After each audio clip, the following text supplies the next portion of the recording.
It's Wednesday, July 9th. In the headlines, Digel shuts down Loop News and Sportsmax. Prime Minister Dr. Andrew Holness shares the details of the Montego Bay Declaration. In business news, 6,000 Jamaicans report credit report mistakes. Regionally, we look at the role of natural gas in Latin America and the Caribbean. And in sports, Vice President of the Jamaica Athletics Administrative Association, Ian Forbes, defends the timing of the national senior trials. This is the news on PBC Jamaica. I'm Simone Absalom Gale.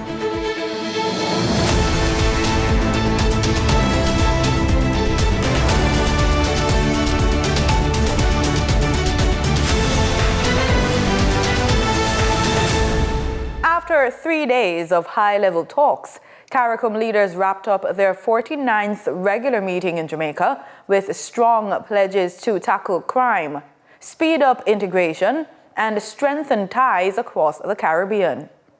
Prime Minister Dr. Andrew Holness shared the details at the closing press conference at the Montego Bay Convention Center on Tuesday. The meeting produced the Montego Bay Declaration, a bold stance against transnational crime and gang violence across the region. We adopted the Montego Bay Declaration on transnational organized crime and gangs, underscoring our united stance against criminal networks. We welcomed, as one of our special guests, His Excellency Valdesi Urquiza, Secretary General of Interpol, and committed to strengthening cooperation and expanding access to its global resources. Leaders also recommitted to fast-tracking the CARACOM single market and economy, aiming for full, free movement of people by October 2025 in at least 4 member states: Barbados, Belize, St. Vincent and the Grenadines, and Dominica. I want to make clear that Jamaica remains committed to implementing full free movement in accordance with the treaty amendments, and we are also examining ways to speed up our own implementation. It's also been disclosed that the list of skilled workers eligible to move freely is expanding. It now includes aviation workers, along with new roles proposed by Jamaica, like photogrammetrists and aircraft maintenance specialists. Meanwhile, Prime Minister Holness warned of possible reciprocal tariffs from the U.S., but said CARACOM is crafting a unified response. A high-level committee will also explore ferry options to improve regional connectivity. We also agreed to establish a small committee led by the Prime Ministers of St. Vincent and the Grenadines and the Republic of Barbados, as well as the President of the Cooperative Republic of Guyana, to review presentations on ferries and report back to heads. The CARACOM leaders tackled climate resilience and digital safety. CARACOM's Legal Affairs Committee will now draft a model law on digital safety across member states. Global partners also joined the talks. Representatives from Interpol and the Organization of American States pledged stronger cooperation with the Caribbean on crime and governance. Prime Minister Holness wrapped up the summit by thanking regional leaders, international partners, and the CARACOM Secretariat.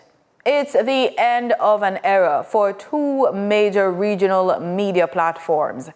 Telecommunications company Digel is pulling the plug on Loop News and Sportsmax, signaling a major shift in its business strategy. Digel has announced the immediate closure of Loop News effective July 8, and in just 1 month, on August 8, regional sports broadcaster Sportsmax will also go dark. Its flagship program, Sports Max Zone, aired live in 27 countries, including the United States and Canada, will broadcast for the final time this Friday.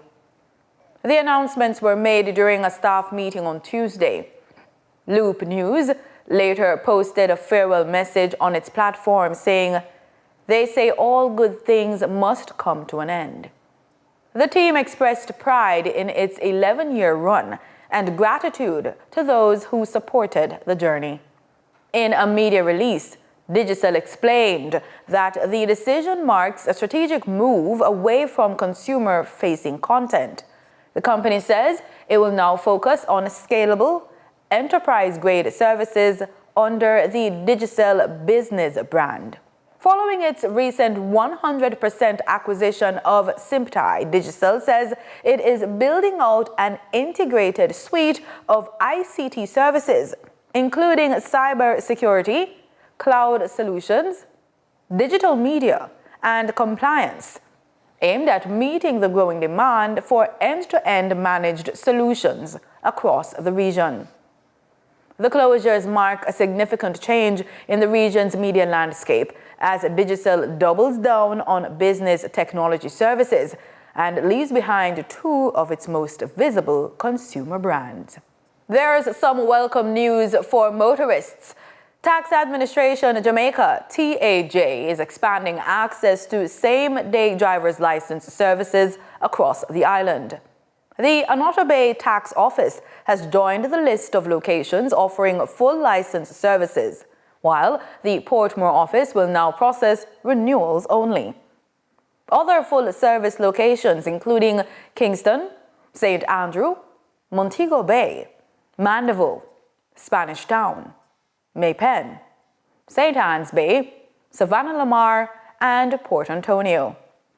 Drivers can now renew licenses up to 60 days in advance and start the process online at jamaicatax.gov.jm to save time.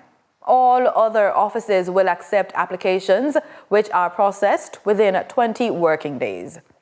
Motorists may continue driving with their expired license and receipt during the 60-day grace period. Minister with responsibility for water, Matthew Samuda, has reiterated the government's commitment to ensure that all Jamaicans have access to potable water. Speaking at a town hall meeting in St. Thomas this week, he told residents that the issue was not the availability of the commodity.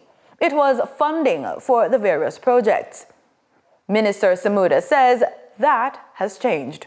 So every water system in Jamaica has been studied from the previous colonial government all the way to today. There are very few areas that we don't know what is required. The question has been whether or not the country is able to afford what is required. This is the first time in the country's history that $22 billion in a single year is being invested into the water sector across varying agencies, varying projects. Because you're now developing the financial capacity to speak to these issues. Now, what we have given you is the timelines based on our current financial capacity. If you achieve the growth that we are working towards, that timeline will shrink because we'll have more funds available. The minister also notes that planning and bureaucracy have also been challenging over the years. However, changes in the public sector management means somewhat faster results. Ladies and gentlemen, I'm not here to tell you that everything is perfect. I'm not here to tell you that it's going to be perfect. But I am giving you my genuine commitment that it will improve every 6 months for the next 10 years until every part of Western St. Thomas has water in their parts. That is the best I can tell you as the honest answer.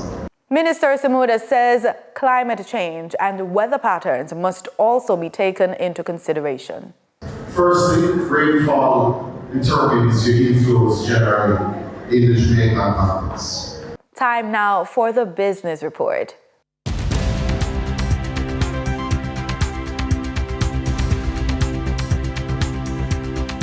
Welcome to today's business report. I'm Denise Williams, here to bring you the stories shaping the financial world and guiding your journey to smarter business decisions. Let's dive into the top headlines. Executive Director of the Fair Trading Commission, David Miller, says that more than 6,000 complaints have been lodged in relation to erroneous credit reports since 2023. This is 100% more than the number of complaints received 5 years earlier. The FTC revealed that most of these complaints by consumers were in relation to inaccurate, outdated, or incomplete information, and that some of these credit reports are not user-friendly or easily understood, while stressing that the dispute resolution process is too slow and not transparent. The Commission is therefore recommending that the country moves towards a centralized credit information sharing system, as the exclusive sharing of data with one or the two firms which control the industry makes it difficult for others to enter the industry. The Ministry of Tourism is reporting a major increase in the number of Airbnb visitors to Jamaica from 59,500 in 2017 to 800,000 in 2024, generating earnings of US $32 million. This accounted for only 19% of the 4.3 million visitors to the island last year. Earnings from Airbnb visitors amounted to 1.8% of the total US $1.76 billion earned by the tourism sector last year. For the trading period ending July 8, 2025, these were the most actively traded stocks. Toll road operator Trans-Jamaica Highway Limited with 4,518,366 units traded, representing 41.13% of market sales volume.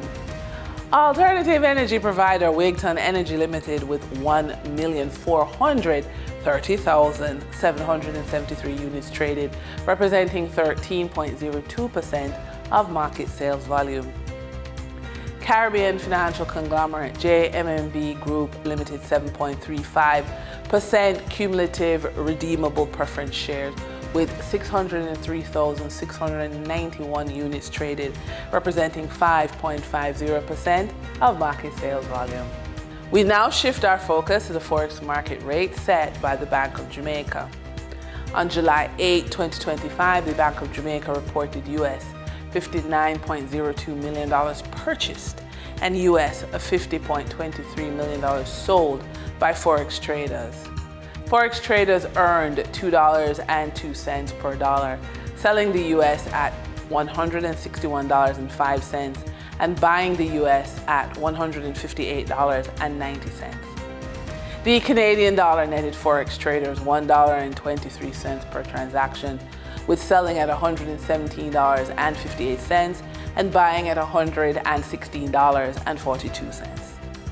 The British pound yielded forex traders $2 in profits, with selling at $218.98 and buying at $211.59.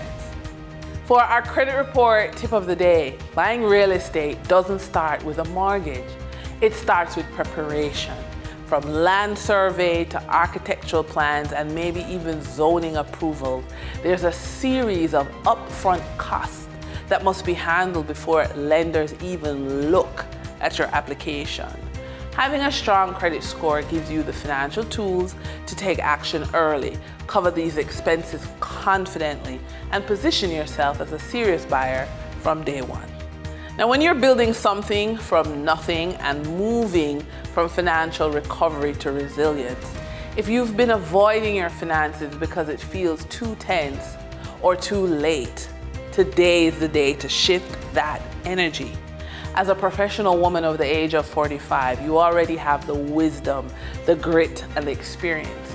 Now it's time to pair that with structure, beauty, and heart-centered tools that make money tracking feel empowering, not punishing. Let's break the cycle of stress and step into action with practical, soulful ways to manage your money with grace. Bless your income, no matter the size. Notice who or what the spending supported, and then reflect, what abundance did this purchase create? And that wraps up today's business report. I'm Denise Williams, reminding you that every financial decision is a step toward your future. Until next time, stay focused, stay informed, and keep striving for success. See you soon. In regional news, the Latin American Energy Organization predicts that in Latin America and the Caribbean, natural gas will play a significant role in the energy transition, even as the region increasingly adopts renewable energy sources. This TTT News' Evolving Energy segment focuses on this transition. The United Nations Economic Commission for Latin America and the Caribbean indicates that the region is rich in both oil and natural gas resources, holding 20% of the world's conventional oil reserves and 4% of its gas. While some countries are major exporters, others rely on imports to meet their energy needs. The region's energy landscape is diverse, with varying levels of production, consumption, and reliance on fossil fuels.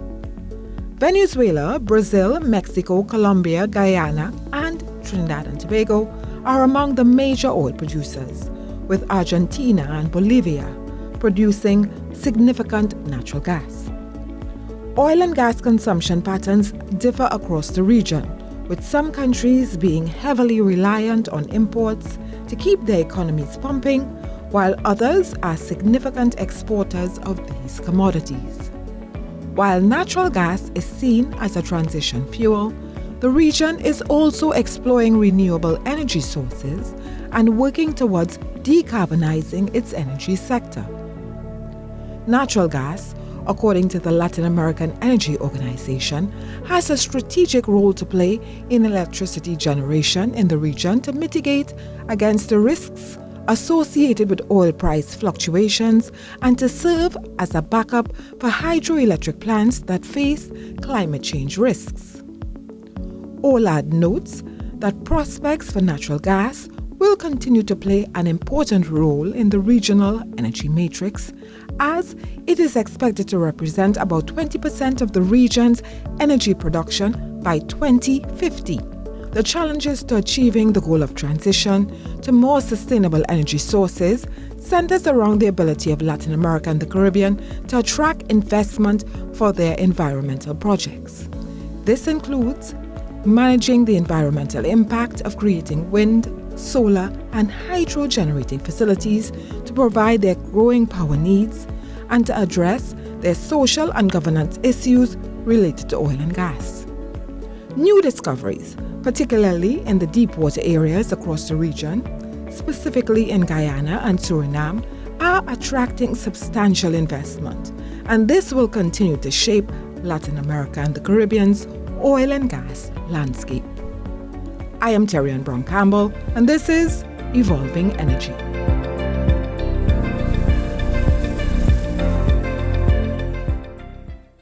Barbados is looking to strengthen ties with Nordic nations and expand tourism links across Europe. Speaking at a reception in Stockholm, Tourism Minister Ian Gooding-Edgehill praised Swedish travelers as eco-conscious and sophisticated, noting the country's ongoing push to boost airline partnerships and market access. The Nordic region has become an increasingly important focus of our airlift strategy. Since the establishment of the codeshare agreement between Virgin Atlantic and Scandinavian Airlines SAS in October 2024, the route between Stockholm and Bridgetown has emerged as one of the strongest performing connections within the network. This is not just a data point. It is a clear signal of demand and one that we're responding to decisively. The pursuit of direct air service from Stockholm remains a top strategic priority for the Ministry and the Barbados Tourism Marketing Inc. We understand that travelers from this region prefer convenience, direct access, and smooth travel logistics, and we are committed to delivering on that expectation. The return of KLM Royal Dutch Airlines to Barbados this October will introduce 3 weekly services from Amsterdam, significantly boosting seat capacity and regional connectivity. This service, paired with a long-standing partnership with Condor, which provides seasonal service out of Frankfurt, reflect a robust and forward-looking airlift strategy. Let me assure you, our engagement with the European market is not casual. It is focused, data-informed, and long-term. Europe has always held strategic significance in Barbados' tourism landscape. In 1995, we welcomed over 70,000 European visitors. While that number declined over the decades, the BTMI's mandate is to reclaim that market share, and our efforts today are now showing encouraging signs of growth. Top law enforcement and cybersecurity officials from across the Caribbean are in Antigua and Barbuda for a two-day symposium tackling the growing threat of cybercrime. The event began at the John E. St. Louis Finance and Conference Center on Tuesday. Shanakisha Francis reports. For the Caribbean Law Enforcement Leaders Symposium 2025 focused on the urgent need to modernize strategies in the fight against cybercrime.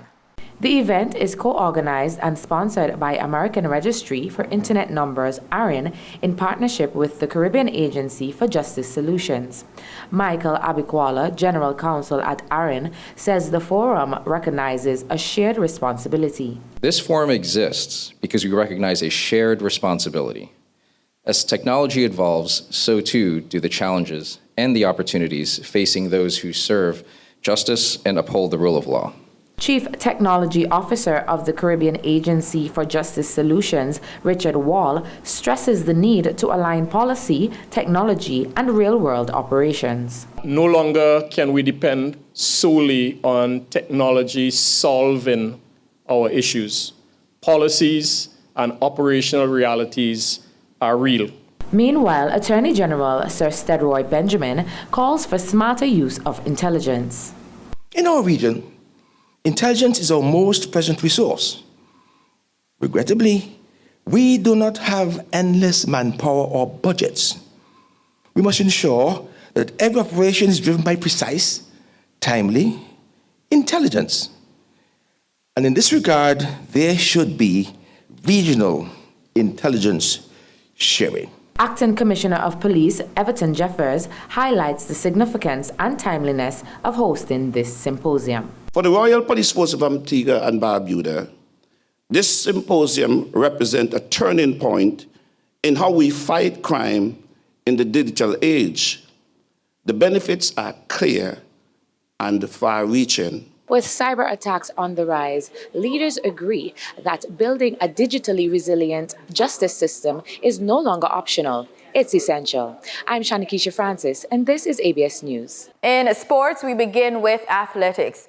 Vice President of the Jamaica Athletics Administrative Association, Ian Forbes, is praising the timing of the recently concluded national senior trials, calling it a strategic move that could boost Jamaica's chances on the world stage.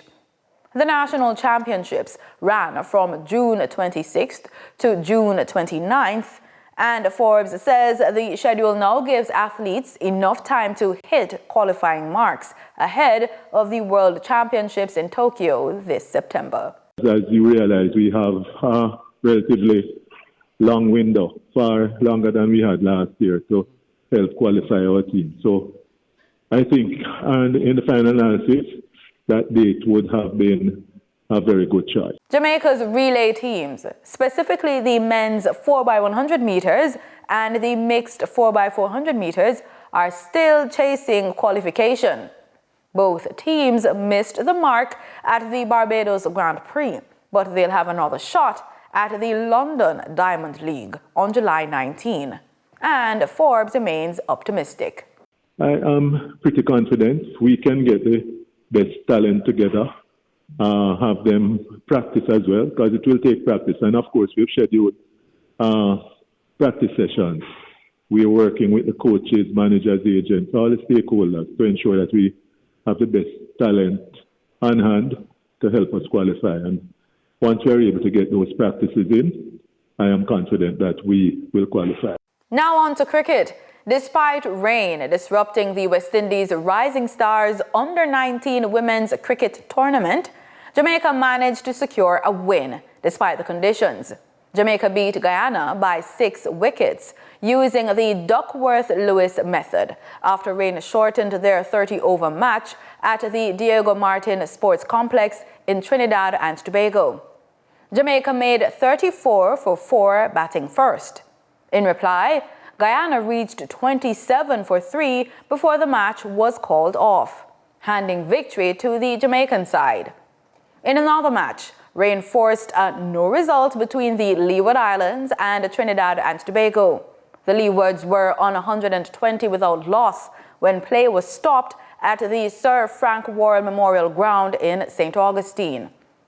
Meanwhile, the Windward Islands versus Barbados match was abandoned without a ball being bowled at the National Cricket Centre in Vancouver due to persistent rain.